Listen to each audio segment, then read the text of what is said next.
Magandang araw mga ka-update. Welcome muli sa ating channel kung saan lagi kayong nauuna sa mga balitang may kinalaman sa kabuhayan, benepisyo at ayuda mula sa pamahalaan. Ngayon ay may napakalaking balita akong ihahatid, isang anunsyo na siguradong magbibigay ng saya at pag-asa para sa lahat ng ating mga lolo at lola. Simula ngayong Oktubre 2025, ipatutupad na ang bagong Universal Social Pension Program para sa lahat ng senior citizens sa buong Pilipinas. Oo, tama ang narinig ninyo.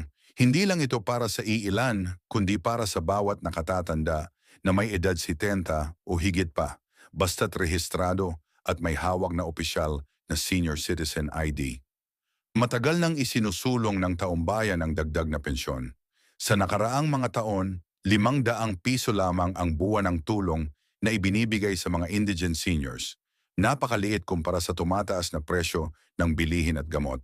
Isipin ninyo, minsan ay mas mahal pa ang isang linggong reseta kaysa sa halagang natatanggap ng ating mga nakatatanda.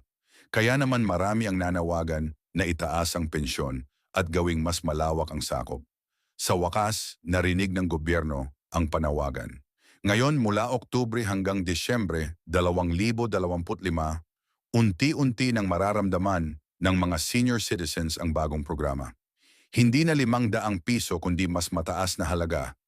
Inaasahang aabot sa ₱1,000 kada buwan o ₱12,000 kada taon. At higit sa lahat, hindi na limitado sa pinakamahirap. Lahat ng senior citizens, basta nakarehistro sa barangay at validated ng DSWD, ay kwalipikado. Napakalaking tulong nito para sa ating mga lolo at lola.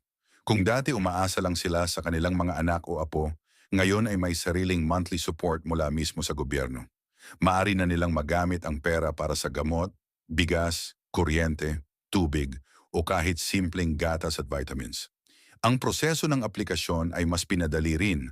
Valid ID at barangay registration lamang ang kailangan. Siguraduhin lang na nasa listahan ng LGU at DSWD ang pangalan. Mga ka-update, napakahalaga ng programang ito dahil simbolo ito ng pagkilala at pagmamahal ng pamahalaan sa ating mga nakatatanda. Tandaan natin, kung nasaan tayo ngayon bilang isang bansa ay dahil sa sakripisyo ng mga naunang henerasyon. Marami sa kanila ay walang ipon o retirement plan dahil hindi lahat naka-enroll sa SSS o GSIS. Kaya nararapat lamang na may balik suporta mula sa gobyerno.